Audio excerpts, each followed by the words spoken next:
Morning students. देखिए, ये हमारा पिछली वीडियो में बता रहे थे हम अम्लीय तथा क्षारीय विलयनों की सांद्रता का पीएच एवं पीओएच में संबंध। तो हम आपके लिए बताया था आपको कि ये बता दिया था मैंने हाइड्रोजन आयन की सांद्रता उस वीडियो में। तो देखिए, जिस विलयन का पीएच मान 0 होता है उसमें हाइड्रोजन आयन की सांद्रता अधिक होती है। कैसी होती है? अधिक। जिससे हमारा पीएच स्केल होता है उसमें 1 से और 14 तक मान होते हैं। 7 से नीचे अम्लीय होता है और 7 से ऊपर क्षारीय होता है। ये 7 से ऊपर क्षारीय हो गया। अब अम्लीय में H+ आयन की अधिकता होती है और क्षारीय में OH- आयन की अधिकता होती है। 7 से जैसे जैसे हम नीचे आते हैं 6, 5, 4, तो जैसे जैसे नीचे आएंगे तो हाइड्रोजन आयन की अधिकता होती चली जाएगी। तो यहाँ देखेंगे पीएच 0 है, ठीक है। तो 7 से नीचे हम कहाँ पर आ गए? 0 पे। तो सबसे अधिक हाइड्रोजन आयन पाया जा रहा है यहाँ। तो सबसे अधिक मान होता है अपन का 1। कितना होता है? 1। अब जैसे जैसे हम 0 से ऊपर बढ़ते हैं 1 पीएच पर चलते हैं, 1 पीएच है तो बढ़ गया पीएच, तो हाइड्रोजन आयन की सांद्रता कम हो गई। तो कितना हो गया? 10 गुना कम कर देते हैं। कितना गुना कम करते हैं? 10 गुना कम या 10 गुना अधिक हो जाता है। अब 1 पीएच बढ़ गया तो 10 गुना कम हो गया। इसी प्रकार से पीएच मान 2 हो गया तो 0.01 फिर 10 गुना कम हो गया। इसी प्रकार से पीएच मान 3 हो गया तो फिर भी कम हो गया। हाइड्रोजन आयन की सांद्रता घटती जा रही है। अब ये 10 गुना। पीएच 4 हो गया, बढ़ गया है, 10 गुना फिर कम हो जाएगा। हाइड्रोजन 5 हो गया तो 10 गुना फिर कम हो जाएगा। 6 हो गया, 10 गुना कम हो गया। यहाँ उदासीन पर हाइड्रोजन आयन बहुत कम हो जाएगा। अब चलते हैं, पीएच आ जाता है 8। 8 पीएच मैंने बताया था क्षारीय मृदाओं में OH- आयनों की अधिकता पाई जाती है। किसकी पाई जाती है? OH- आयनों की। तो अब यहाँ पर क्या है कि ये तो कम होता ही जाएगा। जो हाइड्रोजन की यदि पूछी जाए आपसे तो बिल्कुल कम होता जाएगा। क्यों? हाइड्रोजन सबसे अधिक 0 पीएच पर होता है, नीचे चलेंगे 14 तक तो 14 पर बिल्कुल कम होता जाएगा। 10 गुना अपन पीएच जैसे बढ़ता जाएगा उसी प्रकार से 10 गुना हम हाइड्रोजन आयन की सांद्रता कम करते चले जाएंगे, 1 0 बढ़ाते जाएंगे, ठीक है। ये तो हुई हमारी H+ आयन्स की सांद्रता के बारे में। अब चलते हैं OH- आयन्स की सांद्रता। OH- आयन्स की सांद्रता आपको पता है कि POH सबसे अधिक हाइड्रोक्सिल आयन्स की अधिकता पीएच मान कितने पर होती है? 14 पर होती है। कितने पर होती है? 14 पर होती है। अब किसी मृदा का पीएच मान कितना है? 14 है। कितना है? 14 है। किसी मृदा का पीएच मान 14 है। कितना हो गया? 14। तो उस मृदा का पीओएच कितना होगा? उस मृदा का पीओएच कितना होगा? जैसे 14 पर अपन पीओएच 0 है, 0 है 14। अब यहाँ पर OH- आयन्स की अपन सांद्रता देखते हैं तो अधिक होगी। सबसे अधिक किसी पर होता है ना? 1.0। 1.0। इसका मतलब एक, जैसे सबसे अधिक हाइड्रोजन किस पर था? 0 पीएच पर। अब सबसे अधिक हाइड्रोक्सिल किस पर होगा? 14 पे होगा ना। सबसे अधिक हाइड्रोक्सिल आयन्स की क्षारीय तो सबसे अधिक 14 पर होगी। तो हाइड्रोक्सिल आयन्स की सांद्रता कितनी होगी उसमें? 1.0। इसी प्रकार से आगे चलते हैं। पीओएच किसी मृदा का हो गया 1। इसका मतलब 0 पीओएच है तो अधिक क्या होगी? हाइड्रोक्सिल आयन की अधिकता हो गई और पीओएच भी 14 है, ठीक है।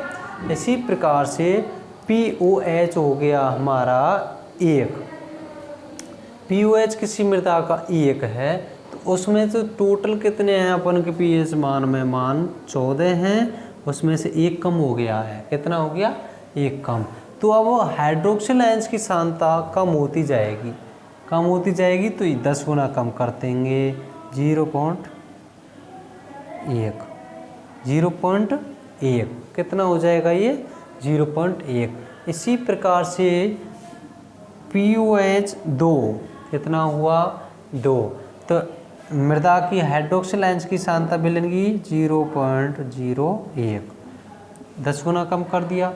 POH 3 हो गया तो 0.001, POH 4 हो गया तो 0.00001, 4 10 गुना कम करते चलेंगे।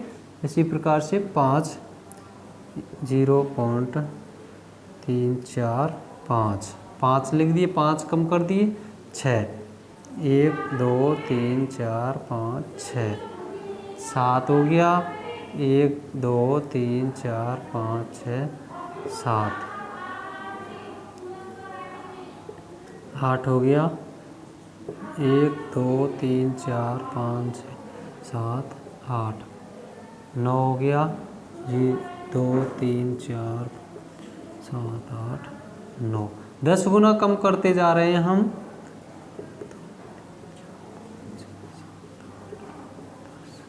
11 हो गया,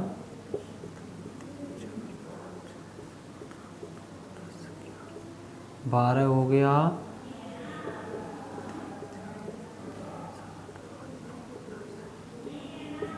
13 हो गया,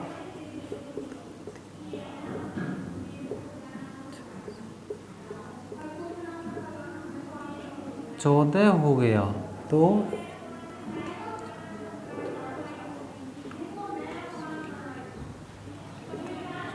इस प्रकार से ये हो गई भाई POH हमारी। इसको दोबारा से और समझेंगे। देखिए POH, जैसे हमारी मृदा का pH मान 14 है, 14 पर OH माइनस आयंस की अधिकता होती है। क्षारीय मृदा 7 से ऊपर होती है या नहीं होती है? 7 से ऊपर की क्षारीय मृदा होती है।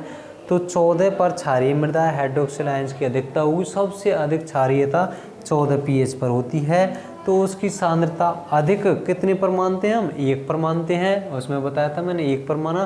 तो सबसे अधिक ये होगी हाइड्रोक्सिल आयंस की सांद्रता 1.014 पर। अब pH जैसे ही कम होता है, जैसे ही कम होता है, जैसे 1 हो गया है ना, 1 हो गया, वो सॉरी 13, pH 1 कम हो गया 13, तो 10 गुना हमने क्या कर दिया? कम कर दिया। फिर 1 और कम हो गया, pH 12 हो गया, तो फिर 10 गुना कम कर दिया।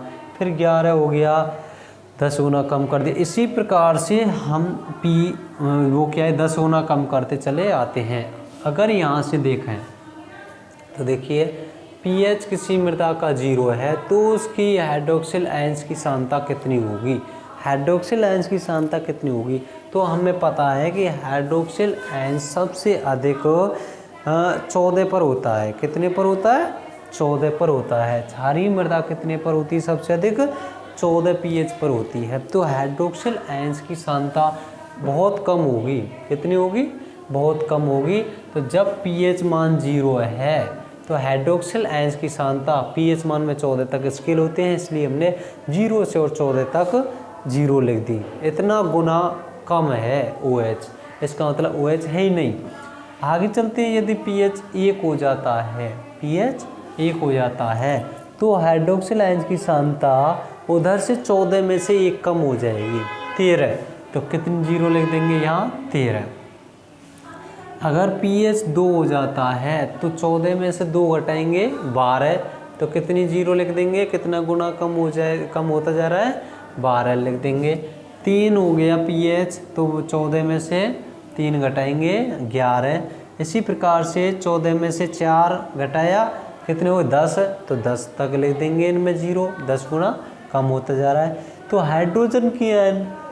हाइड्रोजन की कम होती जा रही है। अब यहाँ से आगे फिर नीचे जैसे 8 है, 8 पर क्या है कि हाइड्रोक्सिल आयंस की सांद्रता आने लग जाएगी 9, 10, 11, 12, 13 तक पहुँचेंगे तो हाइड्रोक्सिल आयन अधिक हो जाएगा 0.1।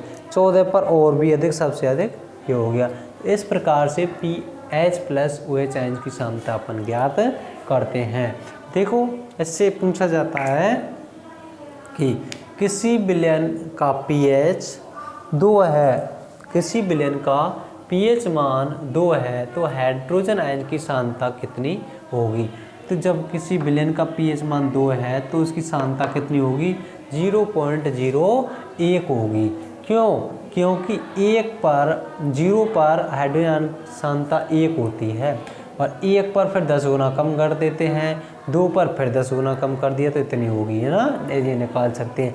इसी प्रकार से पूछा जाए कि पीएच मान 13 पर हाइड्रोक्सिल आयंस की सांद्रता कितनी होगी, कितनी होगी।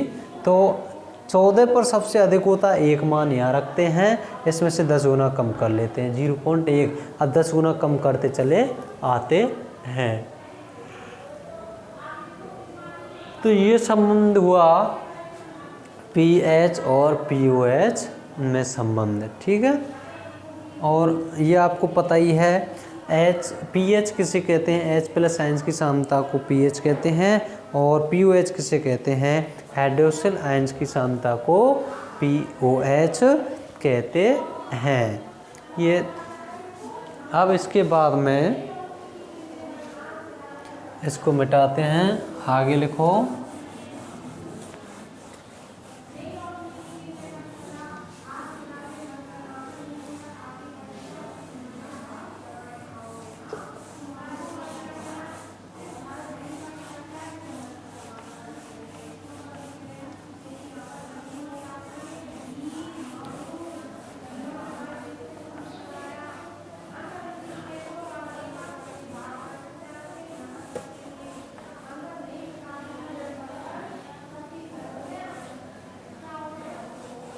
इसके बाद में अब पढ़ेंगे हम मृदा अवक्रिया का कोलैडी नियंत्रण। हेडिंग डालेंगे मृदा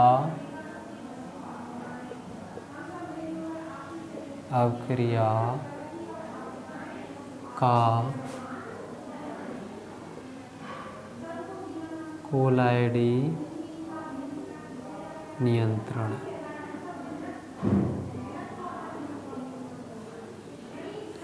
ये हेडिंग है मृदा अवक्रिया का कोलैडी नियंत्रण। तो इसमें सबसे पहले डालेंगे प्रतिशत वेश संतृप्त।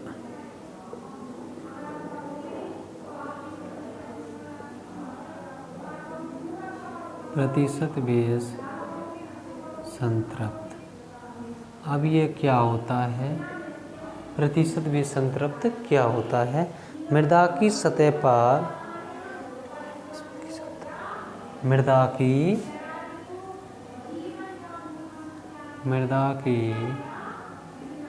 सतह पर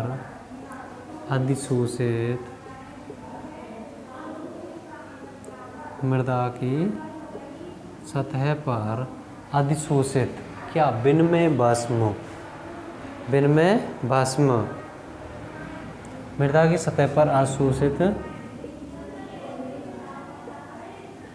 विनिमय भस्म, जैसे कैल्शियम, मैग्नीशियम, सोडियम आदि। मृदा की सतह पर अशोषित विनिमय भस्म की सांद्रता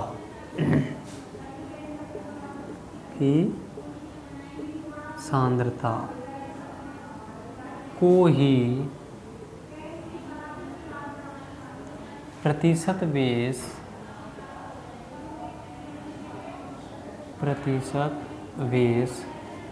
संतृप्ति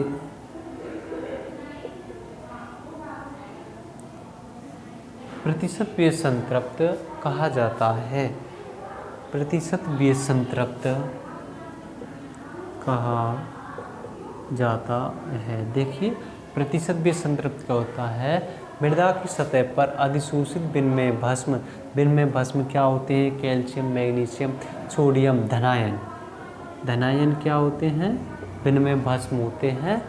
तो मृदा की सतह पर अशोषित विनिमय भस्म की सांद्रता को ही प्रतिशत वेश संतृप्त कहा जाता है। मृदा की जो सतह है उस पर जो धनायन अवशोषित होते हैं उनकी सांद्रता को ही हम क्या कहते हैं, प्रतिशत वेश संतृप्त कहते हैं।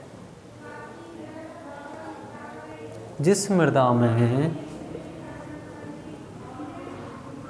जिस मृदा में यह क्या प्रतिशत भी संतृप्त, यह अधिक होता है,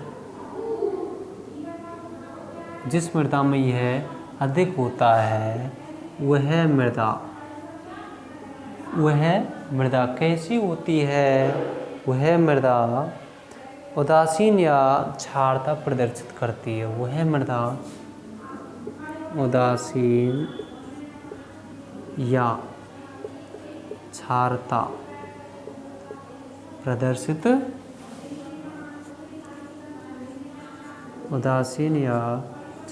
प्रदर्शित करती है। देखिए प्रतिशत भी संतृप्त क्या होता है? मृदा की सतह पर धनायन अवशोषित होते हैं, उनकी सांद्रता को ही हम क्या कहते हैं? प्रतिशत भी संतृप्त। विनिमय भस्म क्या होता है? धनायन होते हैं। विनिमय भस्म क्या होते हैं? धनायन। जैसे कैल्शियम है, मैग्नीशियम है, सोडियम है, इन्हें हम विनिमय भस्म कहते हैं, जो मृदा की सतह पर अवशोषित होते हैं। उस सांद्रता को हम क्या कहते हैं? प्रतिशत भी संतृप्त। अब जिस मृदा में ये प्रतिशत भी संतृप्त अधिक होता है, इसका मतलब जो धनायन है वो अधिक अवशोषित होते हैं, वह मृदा कैसी होती है? उदासीन या क्षारता प्रदर्शित करती है। अगला है मिसेल की प्रकृति। मिसेल की प्रकृति। मिसेल की प्रकृति तो कोलैडी पदार्थों की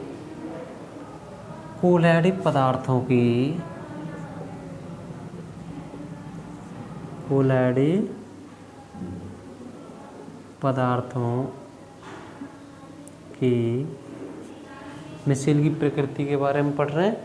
कोलैडी पदार्थों की मृदा विलयन को H+, कोलैडी पदार्थों की मृदा विलयन को H+ आयन देने की क्षमता अलग अलग H+ आयन देने की क्षमता अलग अलग होती है।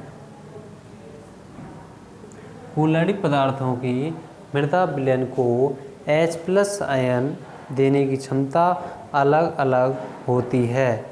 मृदा की सतह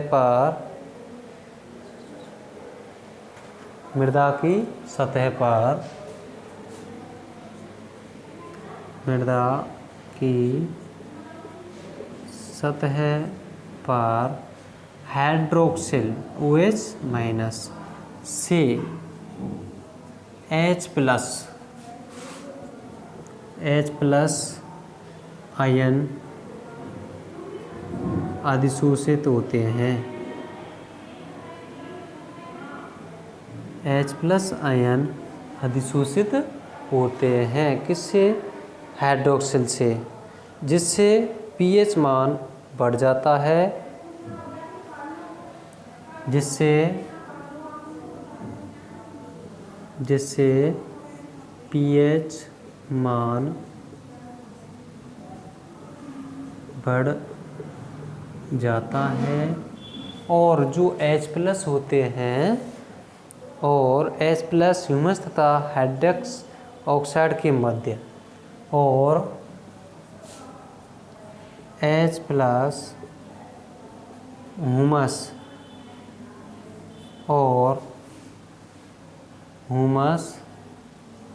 और हाइड्रस ऑक्साइड के मध्य जो H+ आयन होते हैं वो ह्यूमस और हाइड्रस ऑक्साइड के मध्य उपस्थित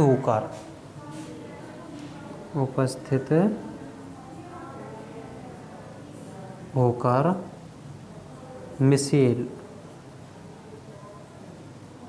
मिसेल का निर्माण करते हैं, मिसेल का निर्माण करते हैं। अब देखिए मिसेल की प्रकृति किस प्रकार से बनती है। जैसे ये अपन की सॉइल है, देखो कूलेंट पदार्थों की मृदा विलयन को H+ आयन देने की क्षमता अलग अलग होती है। ठीक है, तो मृदा की सतह पर OH- आयन पाया जाता है। कौन सा आयन पाया जाता है? OH- ion. ये मृदा की सतह है, इस पर OH- आयन पाया जा रहा है। हाइड्रोक्सिल आयन कहते हैं इसे, OH- आयन। OH- आयन पाया जा रहा है मृदा की सतह पर। मृदा की सतह पर हाइड्रोक्सिल से फिर H+ आयन अवशोषित होते हैं। अब इससे कौन से आयन अवशोषित होते हैं? H+ आयन अवशोषित होते हैं। तो H+ इसके ऊपर आ जाते हैं। इस प्रकार से H+ इसके ऊपर आ गए, अवशोषित H+ होता है हाइड्रोक्सिल से,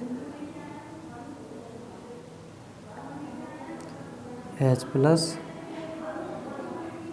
अवशोषित हो रहा है। इस प्रकार से यह अवशोषित हुआ। ठीक है, H+ आयन अवशोषित होते हैं, जिससे मृदा की सतह पर हाइड्रोक्सिल से H+ आयन अवशोषित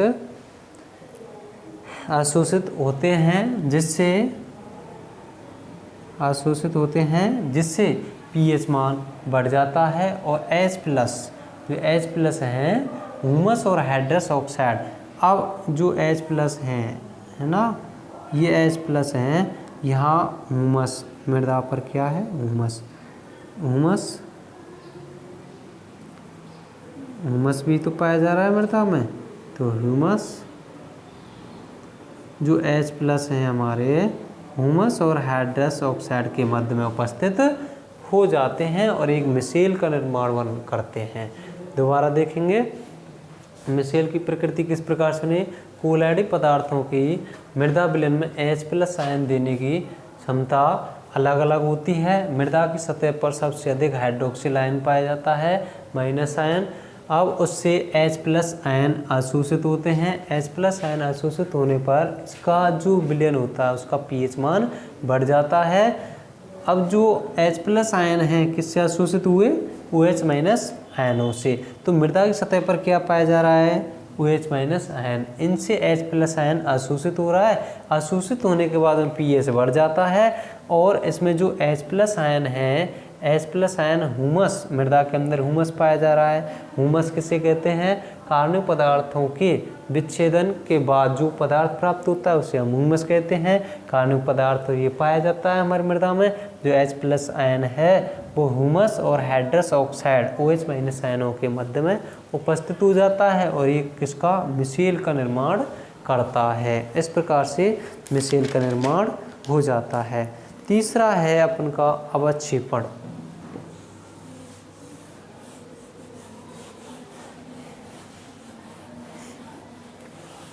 ये मिसेल की प्रकृति हुई। इसके बाद है अवक्षेपण।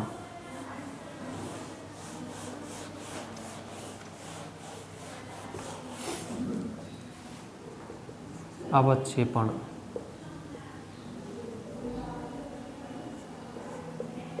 अवक्षेपण मृदा की सतह पर उपस्थित क्षारीय तत्वों का मृदा की सतह पर उपस्थित क्षारीय तत्वों का अवक्षेपण कहते हैं। इकट्ठा होने से क्षारीय तत्वों का जल के द्वारा नीचे चले जाने से मृदा की सतह पर उपस्थित क्षारीय तत्वों का जल के द्वारा नीचे चले जाने से क्या चले गए? क्षारीय तत्व जल के द्वारा नीचे चले जाने से अम्लीय तत्व आ जाते हैं। क्षारीय तत्व चले जाते हैं। क्षारीय तत्व नीचे चले जाने से अम्लीय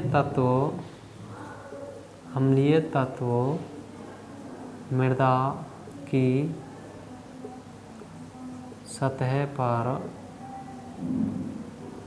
आ जाते हैं, जिससे मृदा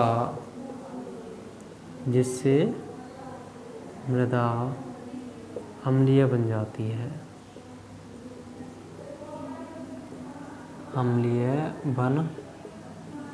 है, तो अवक्षेपण में क्या हुआ, मृदा की सतह पर उपस्थित जो क्षारीय तत्व होते हैं वो जल के द्वारा जल में घुल करके और नीचे चले जाते हैं, और जब क्षार तत्व नीचे चले गए तो मृदा कैसे बन जाएगी, अम्लीय बन जाएगी, और अम्लीय तत्व मृदा की सतह पर जम जाते हैं, और इस प्रकार से मृदा कैसी बन जाती है, अम्लीय बन जाती है।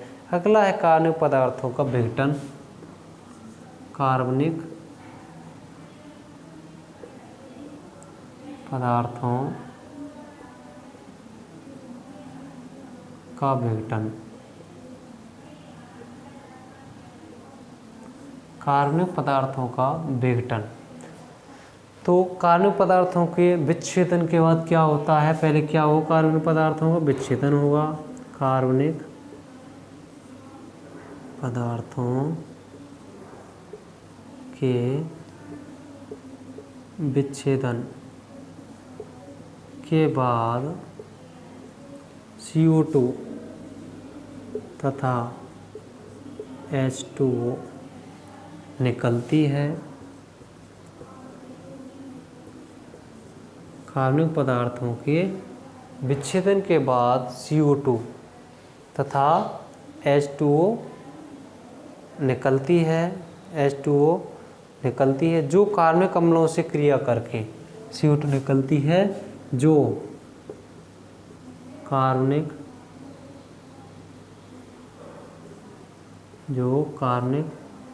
अम्लों से क्रिया करके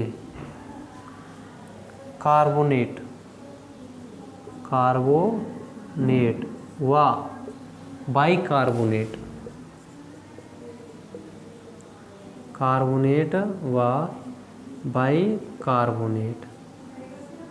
का निर्माण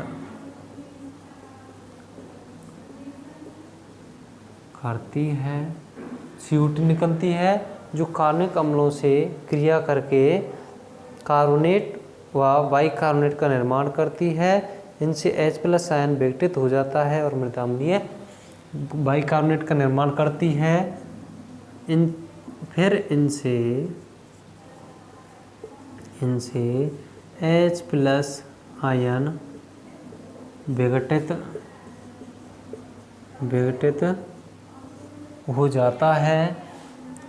विघटित हो जाता है और मृदा अम्लीय बन जाती है। देखिए, जो हमारे कार्बनिक पदार्थ होते हैं उनका विच्छेदन सूक्ष्म जीवों के द्वारा होता है। विच्छेदन के बाद में CO2 और जल निकलता है, और फिर ये CO2 है वो कार्बनिक अम्लों से क्रिया करके कार्बोनेट और बाइकार्बोनेट का निर्माण करती है और फिर इनसे क्या होता है, H+ आयन विघटित होता है, अलग होता है, जिससे मृदा अम्लीय बन जाती है। अगला है फसल की प्रकृति।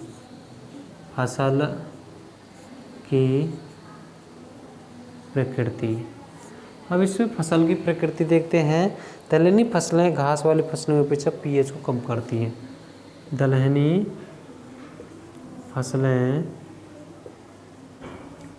घास वाली फसलों की अपेक्षा pH को कम करती हैं। दलहनी फसलें घास वाली फसलों की अपेक्षा pH को कम करती हैं। अगला है नाइट्रोजन उर्वरक। नाइट्रोजन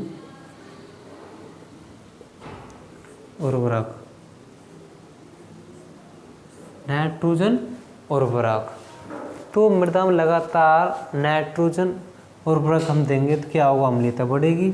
मृदा में लगातार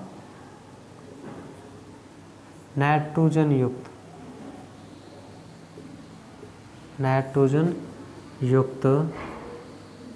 उर्वरक देने से मृदा की अम्लीयता बढ़ जाती है।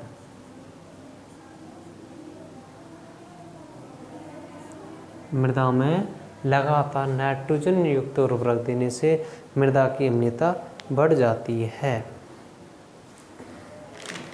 ये हुआ मृदा अवक्रिया का कोलैडी नियंत्रण। तो मृदा अवक्रिया का कोलैडी नियंत्रण इस प्रकार से होता है, ठीक है। तो ये टॉपिक हमारा समाप्त होता है। इसके बाद में आता है मृदा पीएच का महत्व। मृदा पीएच का महत्व, अब जो मृदा पीएच होता है उसका क्या महत्व होता है, मृदा पीएच का क्या महत्व होता है। मृदा पीएच का महत्व, मृदा पीएच का क्या महत्व होता है, इसके बारे में हमको पढ़ना है कि मृदा पीएच किस प्रकार से हमारे लिए महत्वपूर्ण होता है और कितना पीएच हमारी फसल के लिए उपयुक्त रहता है। इसके बारे में हम अगली वीडियो में आपके लिए पढ़ेंगे। Okay, thank you.